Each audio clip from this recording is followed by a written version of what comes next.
robinet clermontoise, composé largement d'eau de source, est connu pour son excellente qualité. On réfléchit aujourd'hui à un nouveau captage dans la chaîne des puits. L'eau du robinet clermontoise, c'est aujourd'hui précisément 70% d'eau des nappes phréatiques de la rivière Allier et 30% d'eau de source. Une eau de source de qualité optimale, généreusement offerte par la chaîne des puits, dont on cherche aujourd'hui à profiter dans le meilleur respect des normes d'hygiène actuelles, en la puisant directement dans une importante nappe phréatique.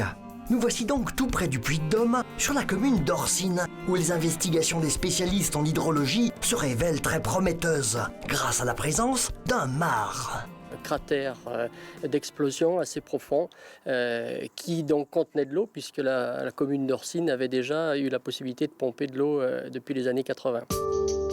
En 2010, un premier forage d'exploration à 200 mètres de profondeur a révélé près de 120 mètres de scories au fond du cratère souterrain pour le meilleur stockage d'une eau de grande qualité. Ce qui est important maintenant à préciser, c'est comment cette gamelle, entre guillemets, d'eau, cette hyper grosse gamelle d'eau se remplit maintenant.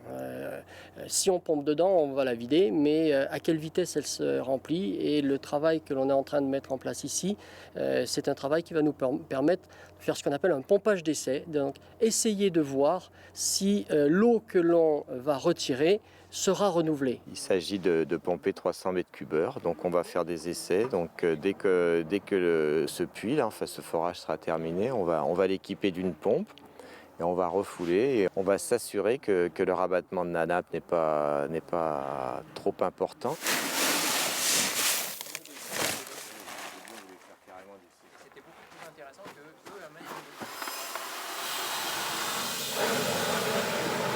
Pour ce faire, son niveau sera surveillé par un système très performant. C'est des capteurs à ultrasons qu'on met dans les puits.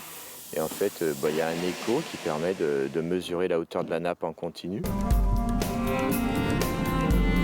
De longues séances de pompage seront nécessaires pour évaluer les potentialités du lieu, dont on espère qu'il pourra fournir jusqu'à 600 mètres cubes à l'heure.